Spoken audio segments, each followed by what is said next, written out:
रामानंद सागर की रामायण के ये 10 फैक्ट्स जो आज भी कई लोगों को पता नहीं। नंबर 2 वाला तो आप जानकर सोचते रह जाएंगे। नंबर 10, रामानंद सागर के रामायण सीरियल को पहली बार 1987 में टेलीकास्ट किया गया था। इसे तब 55 देशों में टेलीकास्ट किया गया था। रिपोर्ट्स के मुताबिक तब रामायण को 65 करोड़ लोगों ने देखा था। नंबर 9, रामायण जब टेलीकास्ट हुई तो इसने प्रति एपिसोड 40 लाख रुपए कमाए थे, जबकि इसके एक एपिसोड का बजट 9 लाख रुपए था। नंबर 8, रामायण में राम रावण से लेकर लक्ष्मण मेघनाद और कुंभकर्ण के बीच युद्ध के काफी सीन थे। इन सीन को रामानंद सागर ने जुगाड़ से फिल्माया था। चूंकि उस वक्त स्पेशल इफेक्ट या वीएफएक्स के लिए कोई कंप्यूटर या मशीन नहीं थी, इसलिए वह सीन शूट के दौरान ही कैमरे में स्पेशल इफेक्ट डाल देते थे। सुबह का कोहरा दिखाने के लिए कैमरे के आगे अगरबत्ती और धूप से धुआं किया जाता। जब ग्रह और पहाड़ दिखाने होते तो कैमरे के सामने उनके छोटे चित्र बनाकर रखे जाते और तब शूट होता। नंबर 7, रामायण के लिए पहाड़ से लेकर ग्रहों तक के स्पेशल इफेक्ट्स के लिए SEG 2000 नाम की मशीन यूज की गई थी। इसी के जरिए तीर धनुष और युद्ध वाले सीन क्रिएट किए गए थे। नंबर 6, रामायण इंडिया का एकमात्र टीवी सीरियल रहा जिसका टेलीकास्ट टाइम 45 मिनट का होता था। तब इस सीरियल को करीब 99% लोग देखते हैं। जब इसका टेलीकास्ट दूरदर्शन पर किया जाता तो गलियां और सड़कें सुनसान हो जाती थीं। नंबर 5, कोरोना के खतरे को देखते हुए जब 21 दिनों के लॉकडाउन में रामायण को एक बार टीवी पर प्रसारित किया गया तो इसने वर्ल्ड रिकॉर्ड बना दिया था।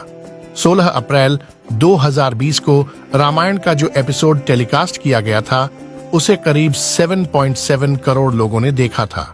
ये एक वर्ल्ड रिकॉर्ड था।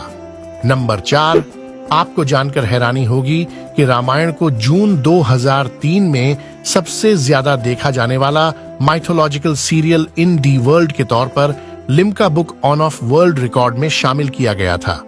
नंबर 3, क्या आप जानते हैं कि रामानंद सागर ने रामायण के एक सीन में एक कोए से भी एक्टिंग करवा ली थी? दरअसल एक किस्सा है कि जब भगवान शिव पार्वती को एक कथा सुना रहे थे तो काकभुसुंडी ने चुपके से कथा सुन ली।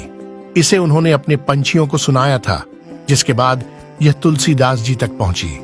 प्रेम सागर ने इस बारे में बताया था।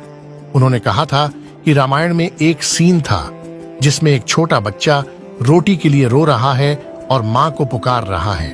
वहां काकभुसुंडी हैं जो सोच रहे हैं कि यह बच्चा अपनी रोटी भी नहीं बचा पा रहा है। प्रेम सागर के मुताबिक उनके पिता ने इस सीन को शूट करने के लिए पूरी यूनिट को कौआ पकड़ने के काम पर लगा दिया। जैसे तैसे 4 कौए ही पकड़े गए, लेकिन उनमें से 3 सुबह तक उड़ गए। ऐसे में रामानंद सागर परेशान हो गए। तब उन्होंने शूट के लिए पूरी सेटिंग की, कैमरा लगाया और कौए के सामने हाथ जोड़कर खड़े हो गए। रामानंद सागर ने कौए से कहा कि वह संकट में है, मदद करें, नहीं तो करोड़ों का नुकसान हो जाएगा। नंबर 2, रामानंद सागर ने रामायण सीरियल की शूटिंग मुंबई से करीब 16 किलोमीटर दूर उमरगांव में की थी। इस जगह को खास तौर से इसी के शूट के लिए किराए पर लिया गया था। नंबर 1, रिपोर्ट्स के मुताबिक रामायण की शूटिंग करीब 550 दिनों तक चली थी। कई कलाकार उमरगांव में ही रुके थे।